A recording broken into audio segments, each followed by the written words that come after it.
الحمدللہ نحمدہ ونستعینہ ونستغفرہ ونؤمن بہ ونتوکل علیہ ونعوذ باللہ من شرور انفسنا ومن سیئات اعمالنا من یہدہ اللہ فلا مضل لہ ومن یضللہ فلا ہادی لہ ونشہد ان لا الہ الا اللہ وحدہ لا شریک لہ ونشہد ان سیدنا وسندنا ومولانا محمدا عبدہ ورسولہ اما بعد فاعوذ باللہ من الشیطان الرجیم بسم اللہ الرحمن الرحیم وما افاء اللہ علی رسولہ منہم فما اوجفتم علیہ من خیل ولا رکاب ولکن اللہ یسلط رسلہ علی من یشاء واللہ علی کل شیء قدیر ما افاء اللہ علی رسولہ من اہل القرى فللہ وللرسول ولذی القربى والیتامى والمساکین وابن السبیل کی لا یکون دولۃ بین الاغنیاء منکم وما آتاکم الرسول فخذوہ وما نہاکم عنہ فانتہوا واتقوا اللہ ان اللہ شدید العقاب صدق اللہ مولانا العظیم وبلغنا رسولہ النبی الکریم الامین ونحن علی ذلک لمن الشاہدین والشاکرین والحمد للہ رب العالمین مولاي صل وسلم دائما ابدا على حبیبک خیر الخلق كلهم فإن من جودك الدنيا وذرتها ومن علومك علم اللوح والقلم محمد سید القونین والثقلین والفریقین من عرب ومن عجم دعمت دعته النصارى في نبيهم واحكم بما شئت مدحا فيه واحتكم یا رب بالمصطفى بلغ مقاصدنا واغفر لنا ما مضى یا واسع الکرم فاغفر لناشدها واغفر لقارئها سألتك الخیر یا ذا الجود والکرم مولا یا صل وسلم دائما ابدا علی حبیبک خیر الخلق کلہم معززین حاضرین و سامعین کرام، آج جمعۃ المبارک کے اس ہفتہ وار درس میں ہم نے سورۃ الحشر کی 2 آیات کریمہ آیت نمبر 6 اور آیت نمبر 7 یہ 2 تلاوت کی ہیں۔ انشاءاللہ ان 2 آیات کریمہ کا ترجمہ اور تفسیر عرض کریں گے، اور یہ 2 آیات کریمہ میں جو مسئلہ ہے وہ بڑا اہم ہے۔ غور سے جو آدمی اس پر غور کرے گا، سنے گا، تو ایک بہت بڑا مسئلہ اس کے سامنے واضح ہو جائے گا۔ تو انشاءاللہ ہم آج اس پر گفتگو کرتے ہیں۔ پچھلے جمعے پر درس میں ہم نے یہ بیان کیا تھا کہ 3 قبیلے تھے یہود کے مدینہ منورہ میں۔ ایک قبیلہ بنی قینقاع، ایک قبیلہ بنی قریظہ، ایک قبیلہ بنی نذیر۔ جو بنی قینقاع ہے یہ مدینہ طیبہ کے،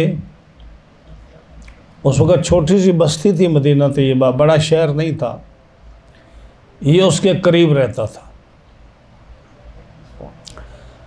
اور اس کے آگے پھر کھجوروں کے باغات تھے بہت گھنے، اور اس کے بعد قبیلہ بنی قریظہ رہتا تھا، اس کے بعد پھر کھجوروں کے بڑے زبردست قسم کے باغات تھے جس کا ذکر قرآن مجید نے بھی ذکر کیا، اور ان کھجوروں کے باغات کے بعد پہاڑ کے دامن میں بنو نذیر رہتے تھے۔ تو یہ تینوں قبیلے بڑے پاورفل تھے، ان کے پاس جنگ کا سامان بڑا انہوں نے اکٹھا کیا ہوا تھا، یہ بڑے مالدار تھے، ان کے قلعے اتنے مضبوط تھے کہ ان کے خیال میں تھا کہ جتنا مرضی بڑا لشکر آ جائے، قرآن فرماتا ہے وَظَنُّوا أَنَّهُمْ مَانِعَتُهُمْ حُصُونُهُمْ مِنَ اللَّهِ، اللہ جتنا بڑا مرضی لشکر بھیج دے ہمارے قلعے ہمیں محفوظ رکھیں گے۔ اتنے مضبوط قلعے تھے ان تینوں قبیلوں کے، لیکن یہ تینوں قبیلے جو تھے مدینہ طیبہ کے پاس پاس رہتے تھے۔ قبیلہ بنی نذیر جو تھا وہ 2 میل دور تھا مدینہ طیبہ بستی سے، 2 میل۔ بنو قریظہ اس سے قریب تھا، 2 میل سے کم تھا، وہ مڈل میں تھا، اور بنی قینقاع بالکل جو ہے نا بستی کے اندر تھا، تقریباً بالکل قریب تھا۔ بنو قینقاع کو انہوں نے جب خباثت کی تو جنگ بدر کے بعد رسول اللہ صلی اللہ علیہ وسلم نے ان کو مدینہ طیبہ سے نکال دیا، اور جنگ احد کے بعد بنی نذیر نے حرکت کی۔ یہ جو بڑا قبیلہ تھا، بڑے مالدار تھے، انہوں نے حرکت کی۔ ان کا وہ سردار گیا 40 آدمی لے کر مکہ معظمہ میں، کعبے کا غلاف پکڑ کر قسمیں کھائیں اور کفار کو کہا تمہارا دین سچا ہے۔ حضور کے خلاف اس نے یہودی ہو کر اس نے اتنی بڑا جھوٹ بولا۔ واپس آیا تو نبی کریم علیہ السلام نے اس کو قتل کرا دیا، اس کے بھائی رضائی بھائی کے ہاتھوں، جو میں نے پچھلے جمعہ ذکر کیا تھا، اور وہ ڈر گئے۔ تو عبداللہ بن ابی نے ان کو کہا تھا میرے پاس 2000 کی فوج ہے، میں آپ کے پاس بھیجوں گا، آپ فکر نہیں کرو، نکلنا نہیں ہے۔ لیکن جب مسلمانوں نے گھیراؤ کیا تو وہ ڈر گئے اور انہوں نے کہا ہم جانے کے لیے تیار ہے۔ تو وہ بھی بنی نذیر قبیلہ بھی چھوڑ کے چلا گیا، اپنا سامان وغیرہ چھوڑ کے۔ میں نے ذکر کیا تھا کہ آپ نے فرمایا اونٹ پر جتنا سامان آ سکتا ہے وہ لے جاؤ، اور اس سے زیادہ تم نہیں لے جا سکتے۔ تو مکان بھی چھوڑ گئے، زمینیں بھی چھوڑ گئے، باغات بھی چھوڑ گئے، جائیدادیں بھی چھوڑ گئے۔ حضور نے حکم دیا کہ یہ نکل نہیں رہے، ان کے باغات کو جلا دو، مکانوں کو گرا دو، اس کا بھی ذکر قرآن مجید میں ہے۔ تو بہرحال وہ چلے گئے، ان کے مال پر مسلمانوں نے قبضہ کیا۔ خیبر کے بعد اس کے بعد غزوہ احزاب کے بعد بنی قریظہ نے حرکت کی، بنو قریظہ نے ہم نے ان کو بھی پھر نکال کے ان کو بھی قتل کرا دیا، تو نکل گئے۔ یہ تینوں قبیلے دفع ہو گئے۔ اب جو ہے نا ان 2 آیتوں میں بنی نذیر کا ذکر ہے، کیونکہ یہ سورت جو ہے نا حشر، اس کے 2 نام ہیں۔ ایک حشر بمانے لوگوں کو اکٹھا کر کے ان کو نکالنا، تو یہ جو تھے، جو پچھلے جمعہ میں نے عرض کیا کہ حضور نے فرمایا، یہ قرآن کی آیت نے کہ یہ پہلا حشر ہے تمہارا، تم جاؤ اکٹھے ہو کر شام میں، اور اس کے بعد پھر ہم بھی آپ کے پیچھے آ رہے ہیں۔ تو اس ایسے ثابت ہوا کہ حشر جو ہوگا، قیامت جو ہوگی، وہ سیریا میں ہوگی۔ تو اب مسئلہ یہ ہے کہ اللہ تعالیٰ نے ان دونوں آیتوں میں آیت نمبر 6 میں بھی اور نمبر 7 میں بھی مال فے کا ذکر کیا ہے۔ مال فے کا، یہ بات جو ہے نا آپ کے سمجھنے والی ہے، مال فے کا ذکر کیا۔ فے کہتے ہیں واپس لوٹ کر آنے کو، فے کہتے ہیں واپس لوٹ کر، اس کا لفظی معنی جو ہے نا گرامر میں واپس لوٹ کر آنے کو، کسی چیز کے بھی واپس لوٹ کر آنے کو فے کہتے ہیں۔ اس کی مثال علماء نے یہ دی ہے کہ جیسے صبح کے وقت سورج ادھر سے نکلتا ہے مشرق کی طرف سے، اور آپ کا سایہ اور ہر چیز کا سایہ کس طرف ہو جاتا ہے؟ مغرب کی طرف۔ جو سورج اوپر آتا ہے سایہ جو ہے نا آپ کی طرف لوٹتا ہے، آپ کی طرف لوٹتا ہے۔ تو اسی لیے سائے کو عربی میں کیا کہتے ہیں؟ فے۔ سائے کو بھی کیا کہتے ہیں؟ فے۔ اس لیے فے کہتے ہیں کہ وہ ایک دفعہ جب سورج نکلتا ہے تو بہت لمبا چلا جاتا ہے، جب سورج اوپر آتا جاتا ہے تو وہ آپ کی طرف لوٹتا چلا آتا ہے، اصل کی طرف لوٹتا چلا، جہاں سے وہ نکلا ہے نا اس کی طرف لوٹتا چلا آتا ہے۔ پھر جب سورج دوسری طرف چلا جاتا ہے تو پھر سایہ لوٹ کر دوسری طرف آ جاتا ہے، مشرق کی طرف۔ تو اس سائے کو بھی فے اس لیے کہتے ہیں کہ وہ اپنی اصل کی طرف جہاں سے وہ نکلا ہے لوٹ رہا ہے۔ لیکن اب سوال یہ پیدا ہوتا ہے کہ یہ جو فے ہے جنگ کے میدان میں یا جو مال ملتا ہے کافروں سے، اس کو مال فے کیوں کہتے ہیں؟ اس کی اصل کیا ہے؟ تو میں آپ کو اس کی ابتدا بتا دوں کہ جو مال کفار سے مسلمان کو ملتا ہے اس کے دو طریقے ہیں۔ ایک کو کہتے ہیں مال غنیمت، ایک کو کہتے ہیں مال فے۔ اگر تو اسلامی فوج جو ہے وہ جہاد کرے، لڑائی کرے کفار کے ساتھ، اور پھر کفار شکست کھا جائیں، بھاگ جائیں، تو جو وہ مال چھوڑ جائیں یا ان سے جو لوٹا جائے مال، اور جو مال مسلمانوں کے ہاتھ آئے لڑائی کے بعد، اس کو کہتے ہیں مال غنیمت، اس کو کہتے ہیں مال غنیمت۔ اور جو جیسے بنی نذیر نے کیا، جو بغیر لڑائی کے، بغیر سٹرگل کے، بغیر تلوار چلانے کے، بغیر فوج کشی کرنے کے، جو آرام سے مال آ جائے، جیسے بنی نذیر نے کہا ہمیں جانے دو، ہمارا سارا مال تمہارا ہے، تو آپ نے فرمایا ٹھیک ہے، ایک اونٹ پر جتنا لے جا سکتے ہو، ایک فیملی ایک اونٹ پر لے جائے، باقی چھوڑ جائے۔ تو جو اس صورت میں مال بچتا ہے اس کو کیا کہتے ہیں؟ مال فے۔ اب سمجھ آئے آپ کو؟ مال غنیمت تو بے شمار ہیں۔ جنگ بدر میں کفار کا مال ہاتھ آیا، وہ مال غنیمت تھا، لڑائی کے بعد آیا۔ غزوہ احد میں مال ہاتھ آیا، وہ مال غنیمت تھا۔ مسلمانوں نے کئی چھوٹے بڑے جنگیں کیں، لڑائیاں کیں، مال ہاتھ آیا، وہ کیا تھا؟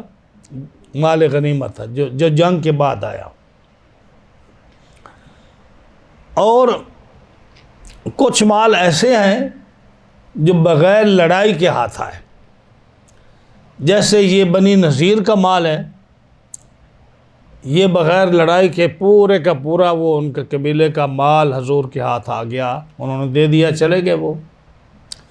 اسی طرح خیبر میں جو لڑائی ہوئی، خیبر میں 9 قلعے تھے، تو اس میں سارے صحابہ گئے، تو وہ بڑا واقعہ تفصیل سے ہے کہ فتح نہ ہوا، لڑائی ہوتی رہی، فتح نہ ہوا، پھر کچھ قلعے فتح ہوئے، کچھ فتح نہ ہوئے، پھر حضرت علی کو آپ نے جھنڈا دیا، جس کو حدیث آتی ہے، آپ گئے تو خیبر فتح ہوا۔ تو خیبر میں کچھ قلعے جو ہیں، کچھ علاقے وہ فتح ہوئے، مال غنیمت ملا، صحابہ نے آپس میں تقسیم کیا۔ لیکن کچھ جو تھے نا قلعے یا گاؤں، وہ بنی نذیر کی طرح انہوں نے کہا ہم لڑتے نہیں ہیں یا رسول اللہ صلی اللہ علیہ وسلم، ہمارا جو ہے نا ہمیں آپ معاف کر دو، ہم سے جو مال لینا لے لو، ہم نہیں لڑتے۔ تو فدق کا جو گاؤں ہے جس پر شیعہ سنی میں اکثر جھگڑا ہے، وہ اسی پر ہے کہ وہ بغیر لڑائی کے مسلمانوں کے ہاتھ آیا تھا، تو وہ رسول اللہ صلی اللہ علیہ وسلم کا حق تھا۔ اس لیے شیعہ کہتے ہیں جی انہوں نے، ابو بکر صدیق نے، حضرت عمر نے، حضرت عثمان نے، حضرت فاطمہ الزہرا کو، اہل بیت کو نہیں دیا، وہ رسول اللہ کی وراثت تھی، جس کی وجہ سے اتنا بڑا اختلاف بنا ہوا ہے۔ یہ مال فے تھا، باغ فدق، تھوڑا تھا یا زیادہ تھا یہ علیحدہ بتایا، شیعہ کی کتابوں سے جو ہم بتائیں گے تو بہت زیادہ تفصیل ہے اس کی۔ بہرحال یہ باغ فدق جو ہے، کھجوریں تھیں، گاؤں تھا، اس کی زمینیں تھیں، تو وہ جو تھا نا مفت مال میں آیا، وہ حضور کا حصہ تھا۔ اسی طرح جو تھا عرینا، اس کی کچھ زمین تھی، وہ بھی بغیر لڑائی کے رسول اللہ صلی اللہ علیہ وسلم کی خدمت میں آئی۔ بنی قریظہ جب غزوہ خندق کے بعد گئے تو ان کے بھی کچھ جائیدادیں تھیں یا کچھ مال تھا، وہ بھی مال فے تھا جو رسول اللہ صلی اللہ علیہ وسلم کے پاس آیا۔ اسی طرح جو ہے خیبر کا کچھ حصہ جو تھا وہ بھی، یعنی 5 چیزیں آتی ہیں: بنی نذیر کا مال، بنی قریظہ کا مال، فدق کی زمین، خیبر کا کچھ حصہ اور عرینا کی کچھ زمینیں۔ یہ 5 علاقے ہیں جو مال فے تھے، جو مفت مسلمانوں کے ہاتھ لگے۔ یہ سارے کا سارا رسول اللہ صلی اللہ علیہ وسلم کے لیے تھا۔ اب جو غنیمت کا حکم ہے، جو لڑائی کے بعد مال حاصل ہو، اس کا ذکر 10ویں پارے کی پہلی آیت میں ہے، سورۃ انفال کی آیت نمبر 41 میں۔ 41 میں۔ آج میں نے بڑی تفسیروں کا مطالعہ کیا، میں حیران ہوں کہ اتنی تفسیریں دیکھی، ان میں آدھی تفسیروں میں لکھا ہے کہ وہ آیت نمبر 14 ہے، آدھیوں میں لکھا ہے آیت نمبر 41 ہے۔ تو اتنی زحمت کسی نے گوارا نہیں کی کہ اس کو ڈبل چیک کر کے، قرآن مجید کی تفسیر جیسی کتاب ہے، اس کے نمبر ہی صحیح کر دیں۔ تو میں ابھی دیکھ رہا تھا کہ وہ وَاعْلَمُوا أَنَّمَا غَنِمْتُم مِّن شَيْءٍ فَأَنَّ لِلَّهِ خُمُسَهُ، وہ آیت نمبر 41 ہے۔ ہاں جی، تو دو مال ہیں، ایک مال غنیمت ہے، سمجھ آئے گی آپ کو، جو لڑائی کے بعد حاصل ہو، ایک مال فے ہے جو بغیر لڑائی کے مسلمانوں کے قبضہ میں آئے۔ مال غنیمت کا حکم یہ ہے کہ جو اللہ نے قرآن میں فرمایا وَاعْلَمُوا أَنَّمَا غَنِمْتُم مِّن شَيْءٍ فَأَنَّ لِلَّهِ خُمُسَهُ وَلِلرَّسُولِ وَلِذِي الْقُرْبَىٰ وَالْيَتَامَىٰ وَالْمَسَاكِينِ وَابْنِ السَّبِيلِ۔ غنیمت کا مال اللہ کے لیے، رسول اللہ صلی اللہ علیہ وسلم کے لیے، وَلِذِي الْقُرْبَىٰ حضور کے قریبیوں کے لیے، یتیموں کے لیے، مسکینوں کے لیے، مسافروں کے لیے۔ 6 کا ذکر ہے، للہ وللرسول ولذی القربیٰ والیتامیٰ والمساکین وابن السبیل۔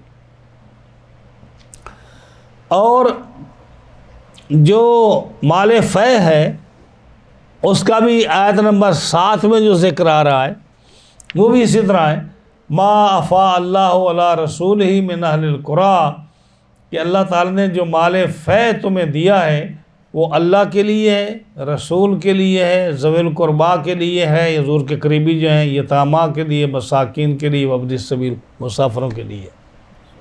دونوں کا ایک ہی حکم ہے، لیکن اس کے تقسیم کرنے کا طریقہ یہ تھا کہ مال غنیمت جو ہے نا اس کے 5 حصے کیے جائیں۔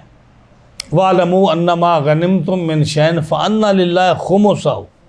شیعوں میں یہ خمس آپ بھی موجود ہے، جو زکوٰۃ کی جگہ نا وہ خمس کہتے ہیں۔ تو جو 5 حصے کیے جائیں تو 5واں حصہ کس کا ہے؟ رسول اللہ صلی اللہ علیہ وسلم کا ہے، ہاں جی۔ اور دوسرے 4 حصے جو ہیں نا وہ مجاہدین کے لیے، مثلا 500 کا یا 5 لاکھ کا آپ سمجھیں کہ غنیمت مال اکٹھا ہوا 500,000، ان میں 1 لاکھ رسول اللہ صلی اللہ علیہ وسلم کے لیے اور 4 لاکھ جو ہے وہ باقی فوج کے لیے آپس میں تقسیم کر لیں۔ یہ ہے مال غنیمت جو لڑائی کے بعد حاصل ہو۔ اور یہ اس مال کی بات ہو رہی ہے جو مال منقولہ ہے، یعنی جو چیز آپ لے جا سکتے ہیں، لا سکتے ہیں، ان کا ہے۔ کون سی چیز لے جا سکتے ہیں؟ کپڑے ہو گئے، پیسہ ہو گیا، گندم ہو گئی، خزانہ ہو گیا، سونا چاندی ہو گیا، یہ ان کو کہتے ہیں مال منقولہ، جائیداد منقولہ، جو ایک جگہ سے دوسری جگہ ٹرانسفر ہو سکے، یہ اس کا حکم ہے۔ جو جائیداد غیر منقولہ ہے، جو نہیں اٹھائی جا سکتی، جسے مکان نہیں اٹھا کے لے جا سکتے، زمینیں اٹھا کے نہیں لے جا سکتے، جو ایسی چیزیں ہوتی ہیں، ان کے لیے حکم کیا ہے کہ یہ سیدھی گورنمنٹ کے، جو اسلامی گورنمنٹ ہے ان کے پاس جائیں گی، اور جو گورنمنٹ ان کو ہینڈل کر گی، یہ فوجیوں میں تقسیم نہیں کی جائے گی مال غنیمت میں۔ جیسے جو خیبر تھا، رسول اللہ صلی اللہ علیہ وسلم نے جب صحابہ کو بھیجا اور خیبر فتح ہوا، تو آپ صلی اللہ علیہ وسلم نے جتنا مال آیا تھا منقولہ، جو ٹرانسفر ہونے والا تھا، وہ صحابہ میں تقسیم کر دیا۔ سمجھ آ رہی ہے آپ کو میری بات کی؟ اور جو زمینیں تھیں خیبر کی، نبی کریم علیہ السلام نے فرمایا کہ یہ جو جن کے پاس ہے نا، جو اس کے کاشت کرنے والے ہیں، انہی کے پاس رہنے دیں، تو آباد وہ کرے زمین کو، پھر جب وہ پک جائے فصل، آدھی وہ آپ رکھ لیں، آدھی بیت المال میں جمع کرا دیں۔ یہ ہے مال غنیمت کا۔ اسی طرح جو مال فے ہے، اس کا جو ہے، اس کا یہ حصہ، اس کی بات یہ ہے کہ یہ غیر مسلموں کے پاس جو جائیدادیں تھیں، جب وہ ڈرے، انہوں نے کہا کہ ہم یہ مال حضور صلی اللہ علیہ وسلم کو دے دیتے ہیں، مسلمان فوجوں کو دے دیتے ہیں، آپ ہمیں کچھ نہیں کہو۔ تو آپ نے فرمایا تم جتنا سامان اونٹ پر لے جا سکتے ہو لے جاؤ، باقی چھوڑ دو۔ تو اس میں بھی کیا ہوا کہ جو مال ٹرانسفر ہونے والا تھا، نبی کریم صلی اللہ علیہ وسلم نے اپنی مرضی سے انصار کو بتایا، مدینہ کے لوگوں کو، آپ نے وہ مہاجرین میں تقسیم فرمایا جو مکہ سے آئے تھے لٹے ہوئے لوگ، اور انصار مدینہ منورہ کے صرف 3 لوگ، آپ صلی اللہ علیہ وسلم نے صرف ان 3 لوگوں کو، وہ غریب تھے، ان کو آپ نے اس مال میں آپ نے حصہ دیا۔ وہ 3 لوگ جو تھے، وہ تھے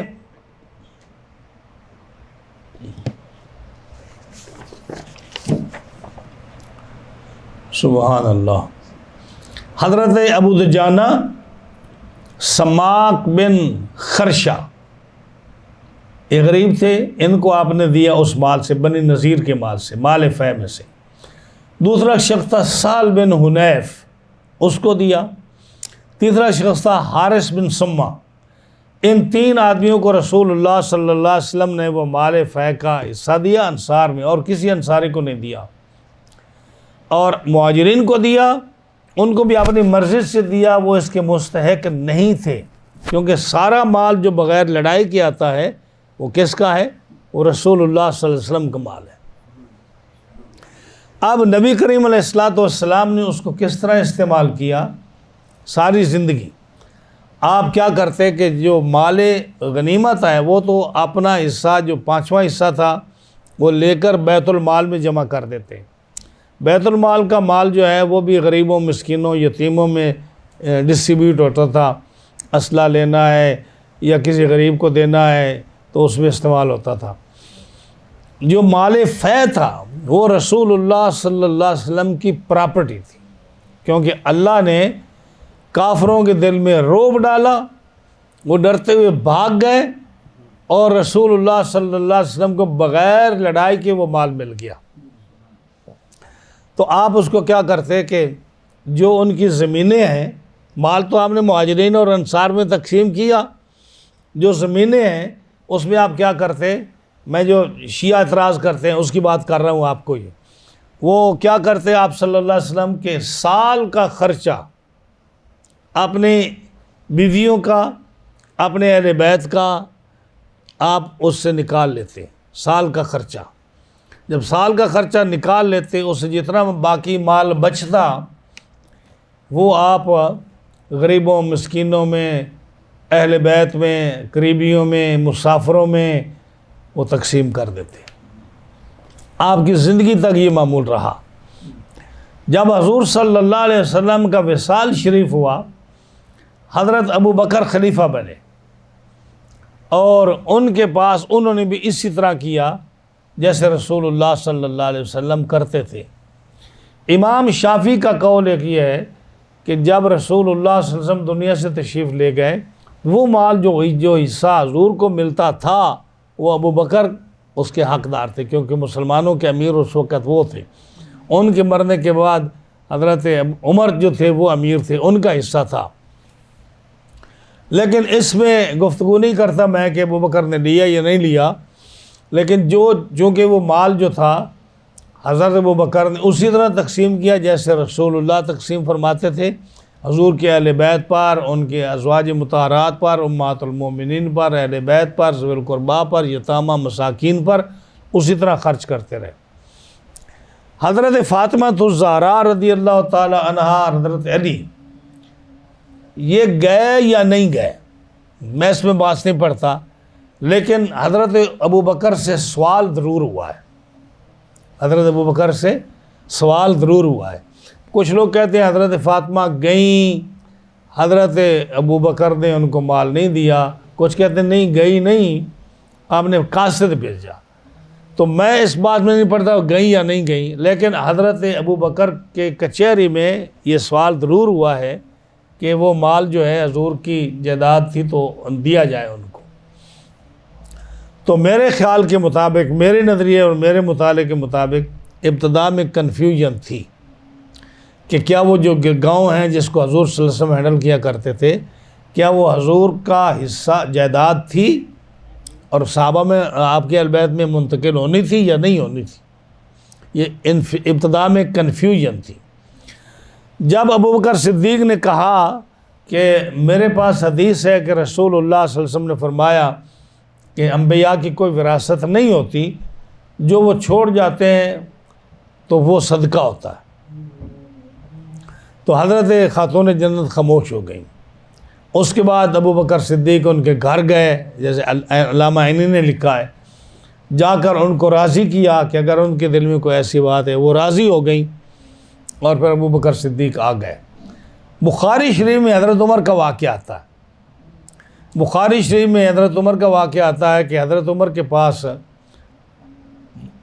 اوس بن مالک ہے،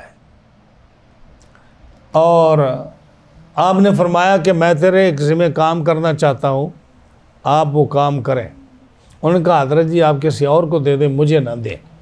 پتہ چل گیا کہ یہی کام ہوگا، تو انہوں نے کہا جی حضور باہر جو ہے نا، حضرت سعد بن نبی وقاص، حضرت عبد الرحمن بن عوف اور فلاں فلاں صحابی 3-4 کا نام لیا، عشرہ مبشرہ میں سے، وہ آنا چاہتے ہیں۔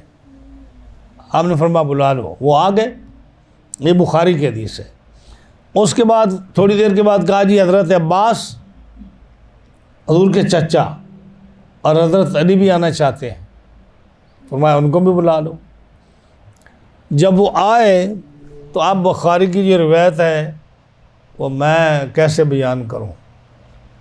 بخاری کی حدیث میں ہے کہ حضرت عباس نے حضرت علی کو بڑا برا بھلا کہا، حدیث میں موجود ہے کہ اے خلیفۃ المسلمین، امیر المومنین، اس خائن شخص کو، خیانت کرنے والے کو، حضرت علی کے بارے میں، اس جو ہے جتنے بھی اس معاملے میں الفاظ ان کے پاس تھے نا، حضرت عباس چچا تھے، ان کا سارے استعمال کیے، دھوکے باز، خائن، یہ جو ہے فلاں فلاں فلاں فلاں، بخاری میں سب موجود ہے۔ اس کے اور میرے درمیان فیصلہ کر دیجیے۔ ہاں جی، اسی باغ فدق کا، اسی باغ فدق کا حضرت عمر نے ان سے قسم اٹھوائی، سب سے جو بیٹھے ان سے، کہ کیا یہ مال رسول اللہ صلی اللہ علیہ وسلم نے یہ نہیں فرمایا تھا کہ یہ مال میری ملکیت نہیں ہے، یہ غریبوں مسکینوں اور فیملیوں کا حق ہے؟ قسم اٹھا، انہوں نے اعتراف کیا۔ پھر جو صحابہ بیٹھے تھے عشرہ مبشرہ کے، ان سے پوچھا قسم اٹھوا کے، انہوں نے بھی اقرار کیا۔ پھر کہا کہ میں نے تمہیں یہ باغ دیا تھا اور تم پھر آپس میں لڑ پڑے، اب میں تمہیں نہیں دوں گا، اب میں اس کو ایسے تقسیم کروں گا جیسے حضرت ابوبکر تقسیم کرتے رہے۔ اچھا، تو اس پر بھی وہ کہتے ہیں کہ جی ہمیں باغ نہیں ملا، لیکن میں جو بات کرنے والا ہوں، حضرت علی کا دور آیا تو اب تو کوئی شخص موجود نہیں تھا باغ پر قبضہ کرنے والا، اب تو حضرت علی کی حکومت تھی۔ چاہیے تو یہ تھا کہ وہ باغ جو فدا کا ہے وہ حضرت علی حضرت فاطمہ کو دے دیتے، حسن حسین کو، حضرت فاطمہ تو کوئی سال ہو گیا، حسن حسین تو زندہ تھے، ان کو دے دیتے، اپنے قبضے میں کر لیتے۔ لیکن حضرت علی رضی اللہ تعالیٰ عنہ نے اس دور میں، اپنی خلافت کے دور میں، اس کو اسی طرح تقسیم کیا جیسے رسول اللہ صلی اللہ علیہ وسلم تقسیم کرتے تھے۔ ہاں جی، تو کیوں نہیں اب شیعہ کا اعتراض تو ختم ہو جانا چاہیے بھائی، جب حضرت علی نے اس مال کو تقسیم اسی طرح کیا جیسے حضور کے زمانے میں تھا، انہوں نے اپنے قبضے میں کیوں نہیں کیا، اور آج تک اسی طرح چلتا آ رہا ہے، تو کیوں نہیں کیا انہوں نے؟ تو اس سے معلوم ہوتا ہے کہ ان کو شروع میں کنفیوژن تھی، بعد میں دور ہوگی، حضرت عمر کے کہنے سے، حضرت ابوبکر کے کہنے سے اور صحابہ کے کہنے سے دور ہو گئی۔ اب یہ جو مال ہے، یہ مال فے، یہ جب وہ یہود چلے گئے تو وہ مال جو تھا حضور کے قبضے میں آ گیا۔ اب یہ خیال پیدا ہوتا ہے کہ یہ تو ایک قسم کی زیادتی ہے نا، کہ کسی کو اتنے صدیوں سے وہ لوگ رہیں اور ان کا مال جو ہے اپنی آرمی لے کر اس پر قبضہ کر لیا جائے، یا ان کو ڈرا دھمکا کر ان کا مال لے لیا جائے، یہ ذہن میں آتا ہے نا۔ اس پر میں آپ کو ایک بہت بہترین بات بتانے والا ہوں، غور سے سنیے۔ میں نے اس لیے کہا کہ ما افا اللہ، فے کا معنی کیا ہے؟ چیز کا اپنے اصل کی طرف لوٹ آنا، چیز کا اپنے اصل کی طرف لوٹ آنا۔ جیسے سائے کو بھی فے کہتے ہیں، سایہ جو ہے جب سورج نکلتا ہے تو دور تک چلا جاتا ہے، تو جس کا سایہ ہے، جس چیز کا سایہ ہے، سورج جب اوپر آتا ہے تو آہستہ آہستہ اس چیز کی طرف لوٹ آتا ہے۔ تو اصل کی طرف کسی چیز کا لوٹ آنا، اس کو کیا کہتے ہیں؟ فے۔ قرآن مجید نے جو مال کو، یہود کے مال کو فے کہا، کافروں کے مال کو فے کہا، یہ جو 5 گاؤں میں نے ذکر کی ہے ان کو فے کیوں کہا؟ ان کو فے اس لیے کہا، اگر انسان کو سمجھ آ جائے تو مسئلہ بڑا حل ہو سکتا ہے۔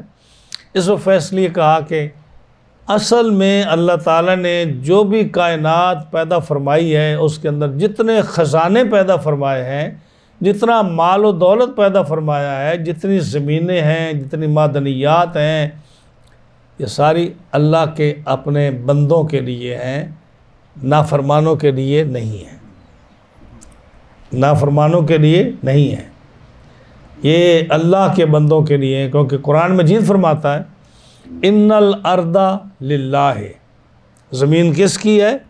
اللہ کی ہے۔ زمین کس کی ہے؟ اللہ کی ہے۔ یورثھا من یشاء، جس کو چاہتا ہے اس کو دیتا ہے۔ تو یہ جو 6 بیان کیے نا، مال غنیمت میں بھی اور مال فے میں بھی، ما افا اللہ، ہاں جی، وما افا اللہ علی رسول ہی، ما افا اللہ علی رسول من اہل القریٰ، اور وَاعْلَمُوا أَنَّمَا غَنِمْتُم مِّن شَيْءٍ فَأَنَّ لِلَّهِ کہ 5واں حصہ اللہ کے لیے ہے۔ اللہ کو مال کی ضرورت ہے، اللہ کو مال کی ضرورت ہے۔ اس کے ساتھ مفسرین نے لکھی ایک بات، انہوں نے کہا یہ اللہ کا نام جو آیا ہے نا، اس کا مطلب یہ کہ ساری دنیا کی دولت اللہ کے لیے ہے، اصل مالک اللہ ہے، اور جب اللہ کی ساری دولت اللہ کی ہے اور اس نے ساری کائنات جو پیدا فرمائی ہے، اس کا مالک اپنے بندوں کو فرمایا ہے، نافرمانوں کو نہیں کیا اس کا مالک۔ اب جو نافرمان لوگ ہیں، جو کافر ہیں، یہودی ہیں، عیسائی ہیں، انہوں نے اللہ کے مال پر، اللہ کے اس زمین پر، اس کے اموال پر انہوں نے زبردستی خائن بن کر، خائن بن کر انہوں نے قبضہ کیا ہوا ہے۔ اللہ نہیں چاہتا کہ ان کے پاس ہو، لیکن انہوں نے قبضہ کیا۔ جب انہوں نے قبضہ کیا تو اب اللہ تعالیٰ جل شانہ اپنی زمین اور اپنی جائیداد جو مسلمانوں کے لیے اس نے پیدا فرمائی ہے، اپنے نیک بندوں کے لیے پیدا فرمائی ہے، وہ چاہتا ہے کہ یہ مال اب میرے رسول صلی اللہ کی طرف کی ٹرانسفر ہو جائے۔ یعنی چیز، مال کس کی طرف لوٹ رہا ہے؟ جس کا ہے۔ جیسے سائے کی مثال میں نے دی، یہ مال فے جو تھا، یہودی جو صدیوں سے قبضہ کیے ہوئے تھے، قلعے بنائے ہوئے تھے، جائیدادیں تھیں، وہ مال کس کی طرف لوٹ رہا ہے؟ جو اصل اس کا مالک ہے۔ اور اصل مال کے مالک کون ہے؟ رسول اللہ صلی اللہ علیہ وسلم۔ اس لیے مال آپ کی طرف لوٹا، اور آپ نے پھر اس کو کہاں استعمال کیا؟ کہا کہ یہ مال فے ہے، یہ میرا مال ہے۔ آپ نے وہ مال اپنی اہل بیت، اپنی اہل خانہ، اپنے قبضے میں جیسے چاہا آپ نے اس کو تقسیم کیا۔ اور صحابہ کو، جب صحابہ نے کہا نا یا رسول اللہ صلی اللہ علیہ وسلم ایسا کر لیں جیسے پرانے دور میں لوگ کرتے تھے مال فے، کہ اس کے 4 حصے کرتے تھے، چوتھا حصہ جو تھا نا وہ سردار رکھ لیتا تھا، چوتھا حصہ اس کو مربا کہتے تھے، چوتھا حصہ سردار رکھ لیتا، اور جو 3 حصے تھے اس میں پھر دیکھتا، اگر پھر اس کی کوئی پسند کی چیز ہے تو وہ بھی لے لیتا، اور اس کے بعد جو امیر لوگ ہوتے وہ 3 حصے آپس میں تقسیم کر لیتے، اور غریب جو فوجی ہوتے نا وہ دیکھتے رہ جاتے۔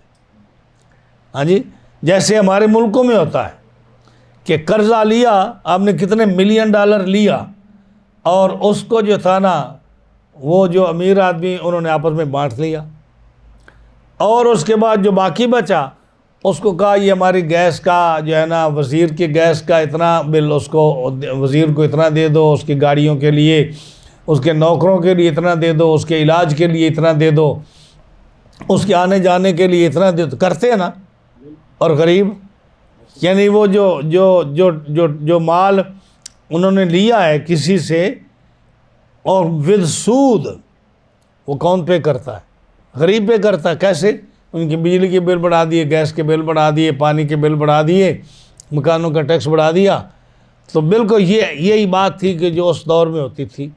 جب رسول اللہ صلی اللہ علیہ وسلم کو انہوں نے کہا نا کہ آپ چوتھا حصہ لے لیں سردار جی، آپ ہمارے سردار ہیں، چوتھا حصہ لے لیں اور باقی 3 حصے آپس میں تقسیم کر دیں گے، آپ نے فرمایا نہیں، آپ نے فرمایا نہیں، کہ لا یکون دولۃ بین الاغنیاء منکم، تاکہ یہ مال ایسا نہ ہو کہ صرف امیروں کے درمیان بھی تقسیم ہوتا رہے اور غریب بیچارے دیکھتے رہ جائیں۔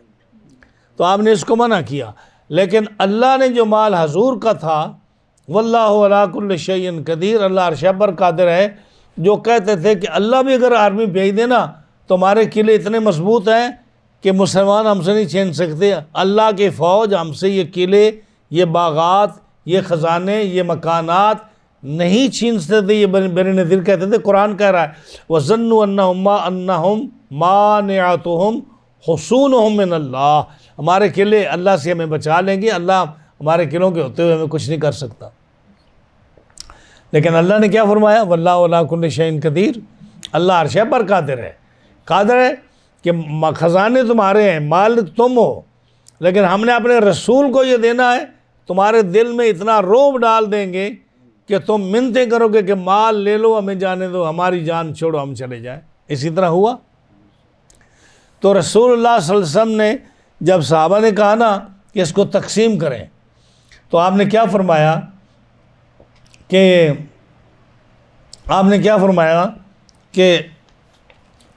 فما اوجفتم علیہ من خیل ولا رکاب، نہ تو تم گھوڑوں پر سوار ہو کر تم فوج بنا کر اس بنی نذیر کے پاس آئے ہو، نہ اونٹوں پر سوار ہو کر تم اس پر حملہ آور ہوئے ہو۔ ہاں جی، تو جب تم نے گھوڑے بھی نہیں دوڑائے، اونٹ پر سواری کر کے بھی تم نہیں آئے، تم پیدل آئے، کیونکہ 2 میل کا سفر تھا مدینہ منورہ سے بنی نذیر، تم پیدل آئے اور رسول اللہ صلی اللہ علیہ وسلم کھچر پر گدھے پر آپ سوار ہو کر آپ وہاں پہنچے۔ تو جب بغیر تکلیف کے، بغیر مشقت کے، بغیر لڑائی کے یہ فتح ہوا ہے تو اللہ فرماتا تمہارا حصہ کیسے ہو گیا اس میں؟ یہ حصہ صرف میرے رسول کا ہے، تو جیسے وہ چاہے وہ تقسیم کرے۔ یعنی فارس کہتے ہیں جو گھوڑے پر چڑھ کر جائے، اور راکب کہتے ہیں جو اونٹ پر چڑھ کر جائے۔ یہاں قرآن نے کیا فرمایا؟ ولا رکابن، کہ تم اونٹ پر سوار ہو کر نہیں آئے، ہاں جی، من خیلن، تم گھوڑے پر بھی نہیں آئے، یعنی پیدل تم گئے ہو بنی نذیر کے قبیلے کی طرف، اور میرے رسول صلی اللہ علیہ وسلم گدھے پر سوار ہو کر گئے ہیں، تو تم نے کیا، نہ تمہیں لڑائی لڑی، نہ تمہارا کوئی خرچ ہوا، نہ کچھ ہوا۔ تو یہ مفت کا مال، مال فے جو آیا ہے، تو اللہ نے مال فے اس لیے فرمایا یہ جس کا ہے، جس کے لیے ہم نے یہ پیدا فرمائے تھے، ہم اسی کی طرف لوٹا رہے ہیں۔ اب سمجھ آئیے آپ کو کہ کیا فرمایا کہ یہ مال اللہ کے بندوں کا ہے، کسی کا۔ آج مسلمان جو کنفیوز ہے وہ کہتا ہے جی کہ ہم ان سے پیسے لیں تو یہ سود بنتا ہے۔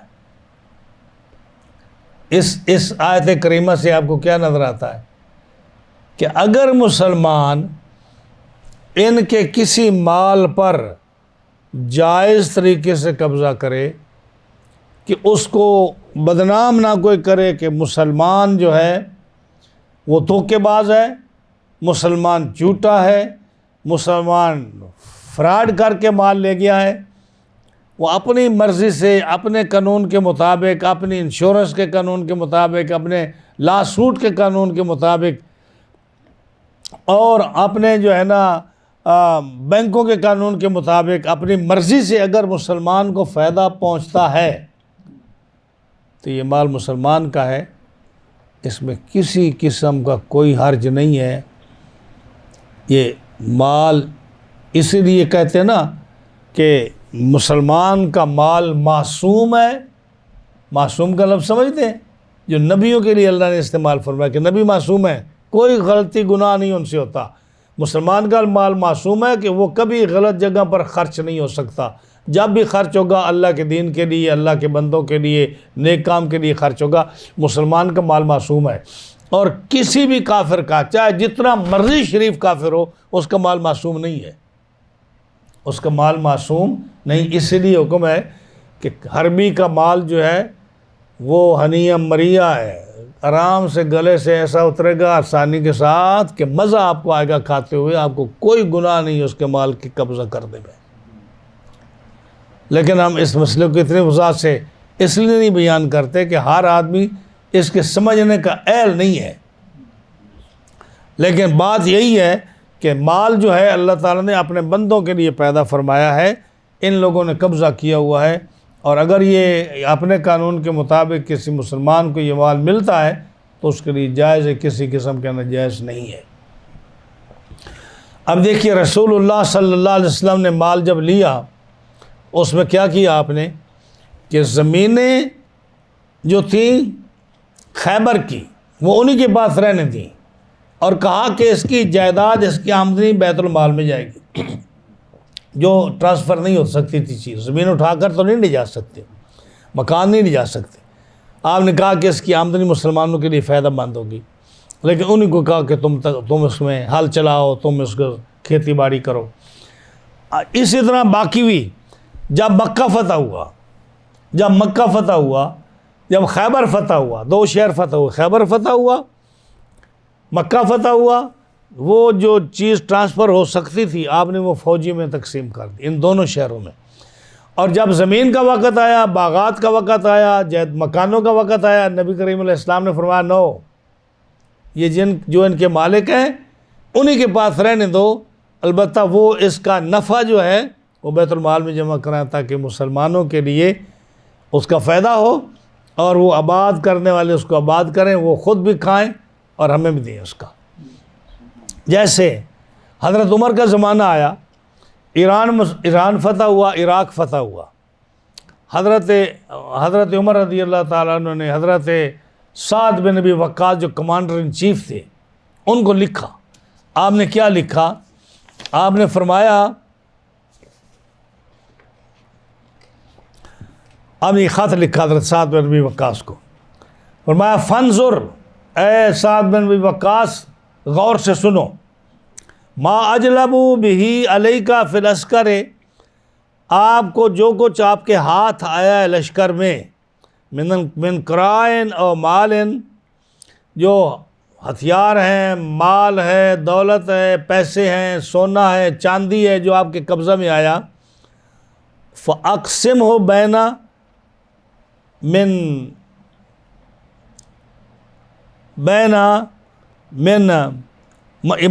حضر من المسلمین، جتنے مسلمان فوجی ہیں ان کے درمیان وہ تقسیم کر دو۔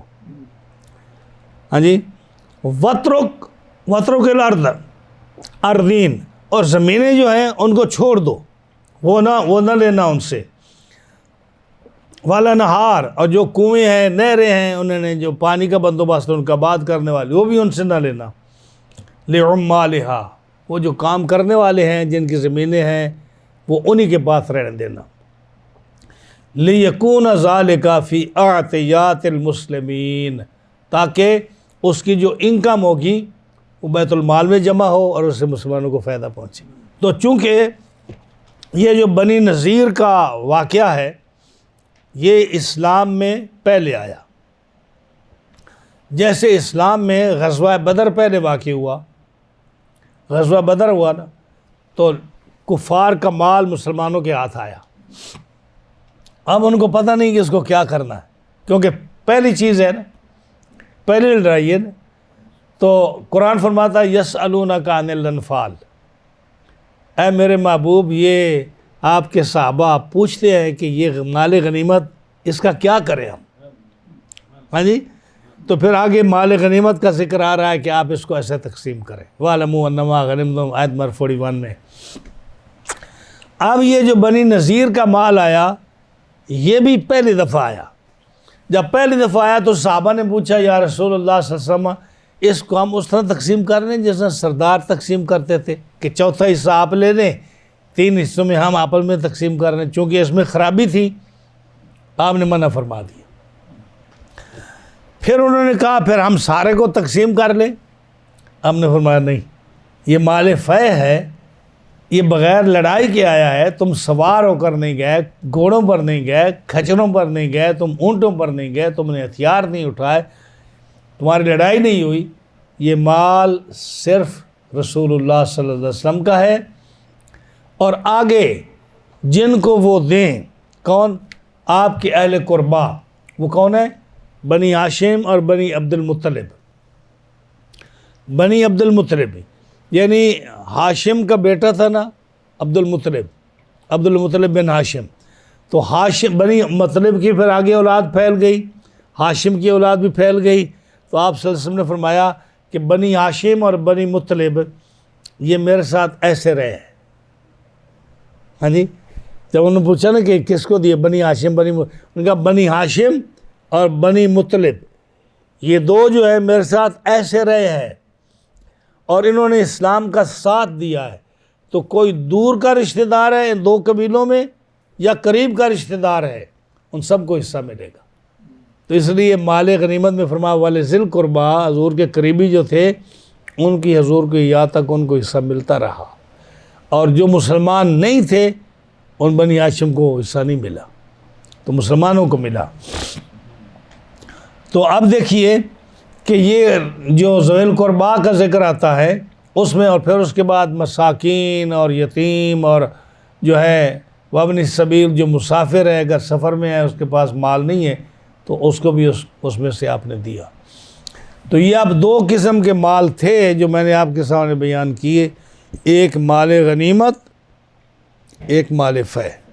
مال غنیمت کا ذکر جو ہے سورۃ انفال کی آیت نمبر 41 میں ہے، اور مال فے کا ذکر جو ہے آیت نمبر 6 اور آیت نمبر 7 میں ہے، اور یہ بڑا خوبصورت بیان ہے جو نبی کریم صلی اللہ تعالیٰ علیہ وسلم نے یہ فرمایا، اور اللہ نے فرمایا کہ یہ مال اللہ کا ہے، اللہ نے ان کے دلوں میں رعب ڈالا اور وہ بھاگ گئے، اور جب مال مفت میں ملا تو یہ میرے رسول صلی اللہ علیہ وسلم کے قبضے میں آئے گا، وہ جس طرح چاہیں گے اس کو تقسیم کریں گے۔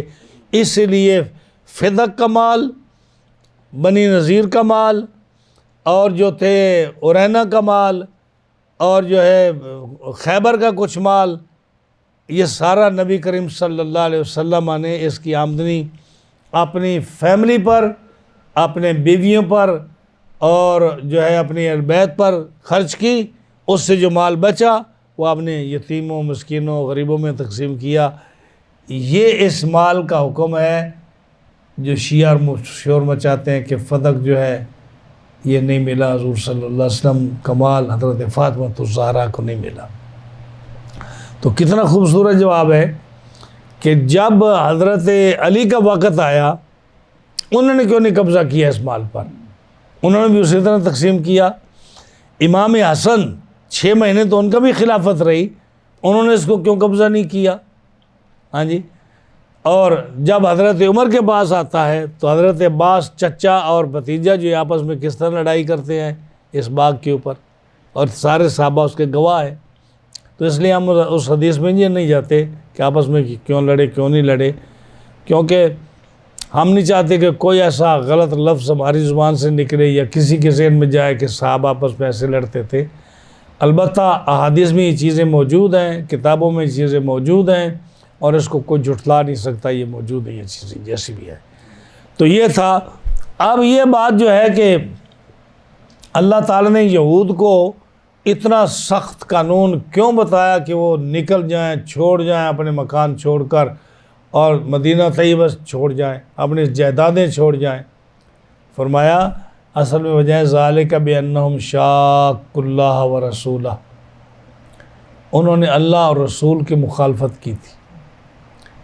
وَمَن يُشَاقِ اللَّهَ، اور جو بھی اللہ اور رسول کی مخالفت کرے گا اس کے لیے سخت ترین عذاب ہوگا۔ تو یہ جو جنہوں نے اسلام قبول نہیں کیا، ان کا مال کیوں حلال ہے؟ کیوں؟ انہوں نے بھی اللہ اور اس کے رسول کی مخالفت کی ہے، اس لیے ان کا مال معصوم نہیں ہے، ان کا مال معصوم نہیں ہے۔ ان کے اوپر ہدایہ شریف یہ پڑھی ہے، ہماری بہت بڑی آخری کتاب ہے فقہ کی، ان میں صاف لکھا ہے لا ربا بین الحربی والمسلم، مسلمان اور کافر حربی کے درمیان کوئی سود نہیں ہے، کیونکہ ان کا مال حلال ہے تمہارے لیے۔ حربی مسلمان کون ہوتا ہے؟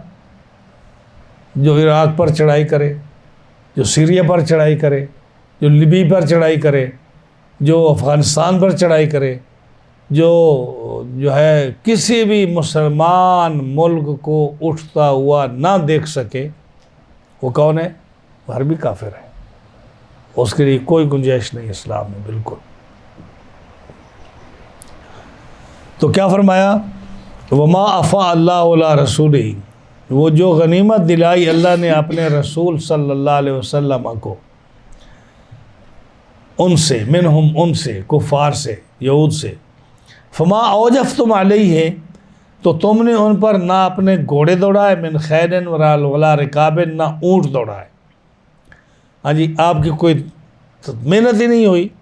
تو فرمایا ولکن اللہ یسلط رسلہ علی من یشاء، لیکن اللہ ہے جس نے وہ چیز جو اپنے رسولوں کے قابو میں وہ چیزیں دے دیتا ہے جسے چاہے۔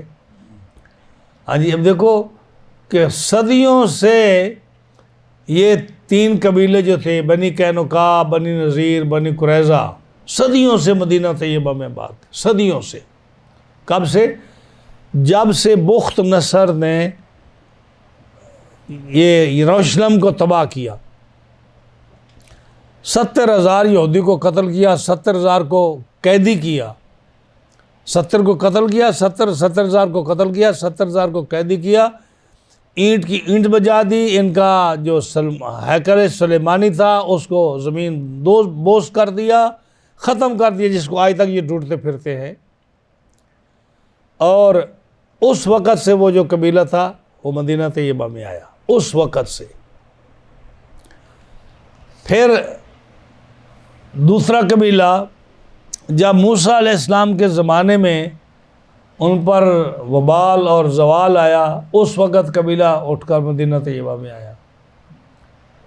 جب جو ہے قوم نوح میں طوفان آیا، اس وقت قبیلہ اٹھ کر مدینہ طیبہ میں آیا.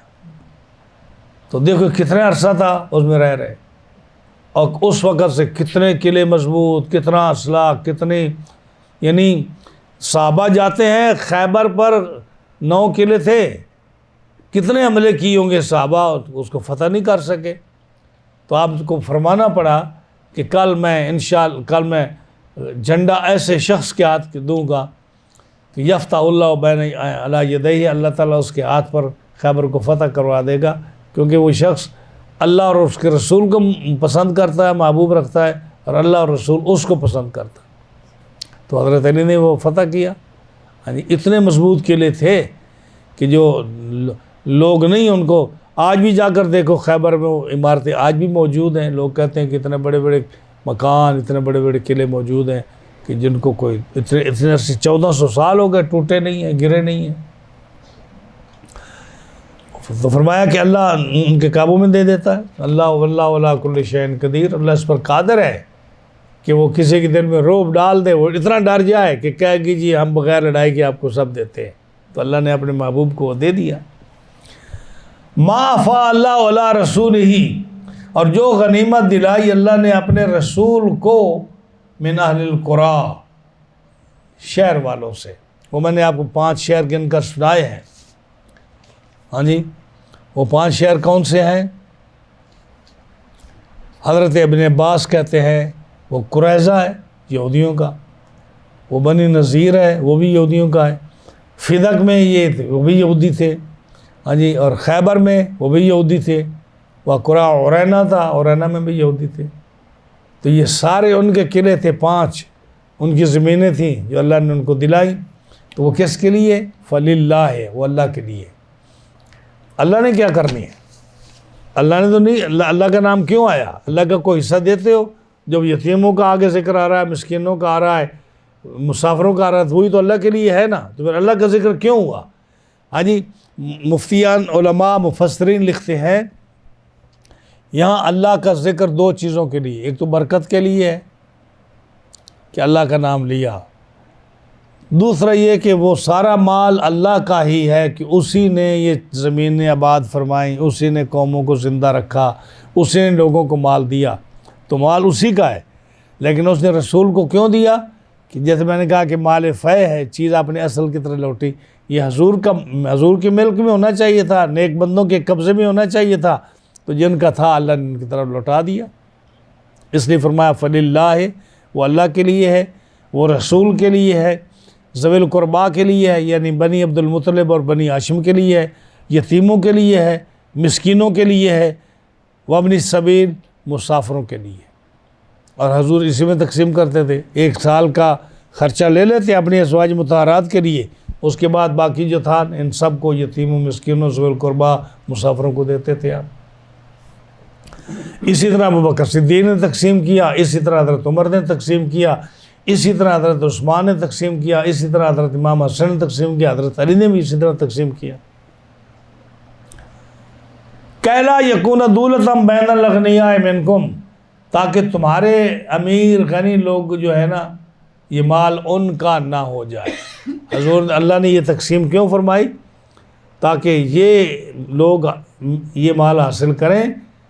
ایسا نہ ہو جائے جیسے میں نے پہلے بیان کیا کہ انہوں نے کہا حضور ہمارے زمانے سے پہلے اس طرح تقسیم ہوتا تھا کہ اس کو 4 حصے لوگ کرتے، 1 حصہ سردار کو دیتے اور 3 حصوں میں سردار پھر دیکھتا کہ کون سی چیز مجھے پسند ہے وہ لے لیتا، اور اس سے جو بچتا وہ امیر آدمی لے لیتے، غریب تک کوئی چیز پہنچتی نہیں تھی.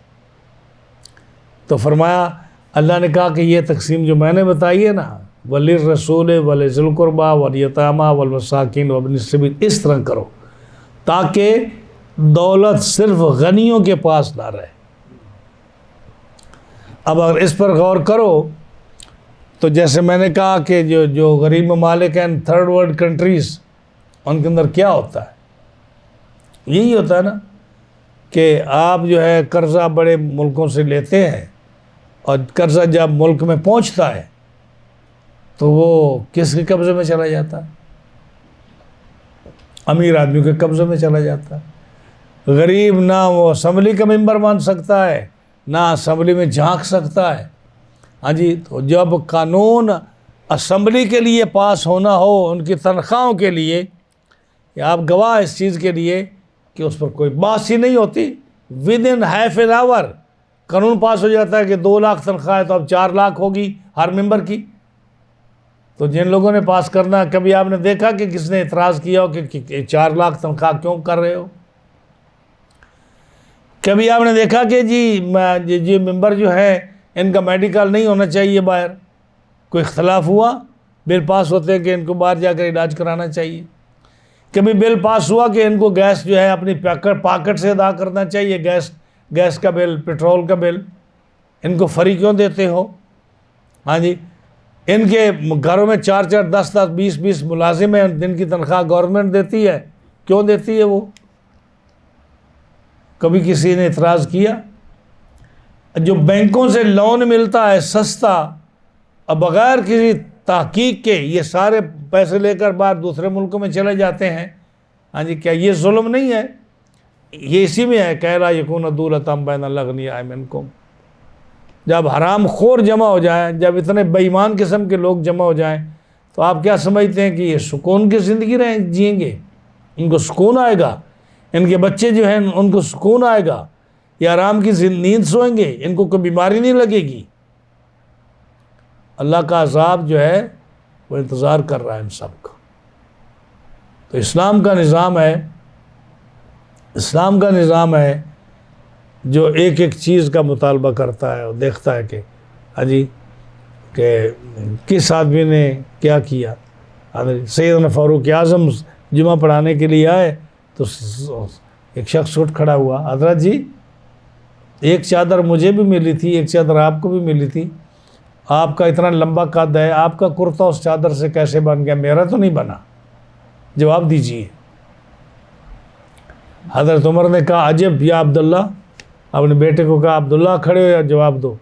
اس نے کہا جی میں نے اپنی چادر ابا جی کو دے دی تھی، تو 2 چادروں سے ان کا کرتا بنا ہے۔ ہاں جی، لیکن سوال کرنے والے کو اٹھوا کر باہر نہیں پھینکوایا کہ اس کو غائب کر دو۔ یہ امیر المومنین پر اعتراض کرتا ہے؟ نہیں، اس کو پھینکوایا نہیں، اس کو جواب دیا ہے۔ جب اللہ کا خوف ہو تو پھر آدمی ایسی کوئی غلطی نہیں کرتا کہ وہ ایک لقمہ بھی جو ہے وہ غلط لقمہ بھی ان کے حلق سے نیچے اتر جائے۔ اسی لیے مسلمانوں کی تاریخ بتاتی ہے ان خلفاء کی کہ جب وہ کام کرتے دفتر میں تو دیا جو جلتا تو وہ حکومت کا تیل ہوتا، اور جب ذاتی کام ہوتا تو اس کو بجھا دیتے اور اپنا دیا جلا لیتے کہ اب اپنا ذاتی کام شروع ہونے والا ہے۔ لیکن کہاں سے لاؤ گے ایسے امیر اور ایسے ایماندار لوگ؟ ایسے ایماندار لوگ تھے اور ہیں، تو اس لیے یہ دنیا بھی آباد اور قائم ہے۔ تو اللہ تعالیٰ نے جب اپنا نظام پیدا فرمایا تو آپ نے غور نہیں کیا کہ رب تعالیٰ اپنی مخلوق سے کتنا پیار کرتا ہے، اپنی مخلوق کو کتنا چاہتا ہے، چاہے وہ کافر ہوں یا مسلمان ہوں۔ ہاں جی، اس نے ضروریات زندگی کی وہ چیزیں جن کے بغیر انسانی زندگی نہیں رہ سکتی، اس نے اپنے قبضے میں رکھی ہیں۔ یہ جو آکسیجن آپ لیتے ہیں، ہوا، سانس، یہ اگر کسی کافر یا کسی آپ کے ظالم بادشاہ کے قبضے میں ہوتی تو آپ زندہ رہ سکتے؟ یہ اس نے اپنے قبضے میں رکھی تاکہ میری مخلوق انسان ہوں، جانور ہوں، غریب ہوں، امیر ہوں، بیمار ہو، تندرست ہو، وہ آکسیجن لے سکے، وہ سانس لے سکے۔ یہ سورج کی روشنی ہے، اس نے اتنی دور رکھی ہے تاکہ کوئی وہاں پہنچ ہی نہ سکے کہ اس کو قبضے میں کرے۔ اس کی دھوپ سے ہر جانور، ہر انسان، ساری مخلوق فائدہ اٹھا رہی یا نہیں اٹھا رہی؟ کوئی اس پر کنٹرول کر سکتا ہے کہ میں فلاں کو نقصان پہنچاؤں، اس کو روزی نہ ملے، میں سورج پر قبضہ کر لوں، اس کو دھوپ نہ ملے؟ ہاں جی، چاند ہے، اس کی روشنی پر کسی کا قبضہ ہے؟ اور چاند اور سورج کو کتنا دخل ہے آپ کی اس میں کھیتیوں میں. یہ جو اب فصل اگتی ہے وہ زمین کی چاند سورج کی روشنی سے وہ اگتی ہے، اور چاند کی روشنی سے اس کے اندر مٹھاس اور اس کے اندر ذائقہ پیدا ہوتا ہے. اس نے اتنے بڑے سمندر بنائے کہ غریب آدمی جو ہے اس سے مچھلیاں پکڑ کر بغیر خرچے کے وہ کھا پی لے اور اس کا گزارا ہو جائے. رب تعالیٰ نے اتنی بڑی زمین بنائی ہے کہ اگر آپ جرسی سٹی میں یا کوئی ایسا وقت آئے کہ آپ کا مکان کرائے پر نہیں لے سکتے، رب تعالیٰ نے ان غریبوں کے لیے زمین اتنی بنائی ہے، تھوڑا دور چلا جائے وہاں زمین پر لیٹ جائے. لیکن یہ انسان ہے کہ جتنا کہ ان کا قبضہ ہوتا چلا جا رہا ہے، یہ انسان پر قبضہ کرتے جا رہے ہیں، ان کو نقصان تکلیف دیتے جا رہے ہیں. رب تعالیٰ نے چیزیں پیدا فرمائی ہیں. اگر بھوک لگتی ہے، کھانے پینے کی چیز نہیں ہے، رب تعالیٰ نے کتنے پھل پیدا فرمائے ہیں جنگلات میں کہ آپ جائیں، پہاڑوں میں جائیں، جنگلوں میں جائیں اور وہاں جا کر کھائیں، جس کا کوئی مالک نہیں ہے. آپ وہاں کھائیں، جانور کھاتے ہیں، انسان کھاتے ہیں، پیتے ہیں، کرتے ہیں. پانی پینے کے لیے یہ کتنا مہنگا ہے کہ شہر میں رہنا آپ کا مشکل ہو گیا ہے، تو بارش کا رب نے انتظام فرمایا، کسی کے قبضے میں دیا ہے. وہ بارش برستی ہے، سنو پڑتی ہے، آبشاریں چلتی ہیں، ندیاں چلتی ہیں، لوگ پانی پیتے ہیں، جانور پیتے ہیں، اس کی مخلوق فائدہ اٹھا رہی ہے.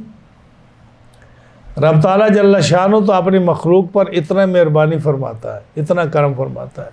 یہ ظالم لوگ ہیں جو اس چیز کو نہیں سوچتے اور ہر چیز کو اپنے قبضے میں کرتے جا رہے ہیں تاکہ اللہ کی مخلوق کو نقصان پہنچائیں، اس کو فائدہ نہ پہنچنے دیں. لیکن جو ایسا کرے گا، یاد رکھیے رب کی لاٹھی بے آواز ہے، اور جو ظلم کرے گا اس کے گھر میں سکون نہیں ہوگا کبھی بھی. رب تعالیٰ جو ہے نا وہ اس نے غریب کی آہ میں کتنا اثر رکھا ہے اور اس کی دعا میں کتنا اثر رکھا ہے. تو رب کی مخلوق ہے جس کو اللہ تعالیٰ اپنی مخلوق پر مہربانی فرماتا ہے. انسان تو ظلم کرتا ہے. اللہ تعالیٰ انسان کو انسانیت سیکھنے کی توفیق عطا فرمائے اور سچے رب وحدہ لا شریک اس کو خالق اور مالک ماننے کی توفیق عطا فرمائے. اس آیت کا جو آخری جملہ ہے نا، وَمَا آتَاكُمُ الرَّسُولُ فَخُذُوهُ وَمَا نَهَاكُمْ عَنْهُ فَانْتَهُوا، اور جو کچھ تمہیں رسول اللہ دے دیں اس کو لے لو، اور جس سے منع فرمائیں اس سے رک جاؤ. اس کا انشاءاللہ درس جو ہے نا اگلے جمعہ پر ہوگا، کیونکہ یہ تھوڑے وقت میں درس ختم ہونے والا نہیں ہے اس ایک جملے کا. ہاں جی انشاءاللہ اگلے جمعے پہ درس ہوگا کہ جو کچھ رسول دیں وہ لے لو، جس سے منع کریں اس سے رک جاؤ. واتقوا اللہ ان اللہ شدید العقاب. تو 7 آیتیں بھی پوری نہیں ہوئی، انشاءاللہ اگلے جمعے پر درس ہوگا. رب تعالیٰ جل شانہ ہمیں عمل کی توفیق عطا فرمائے.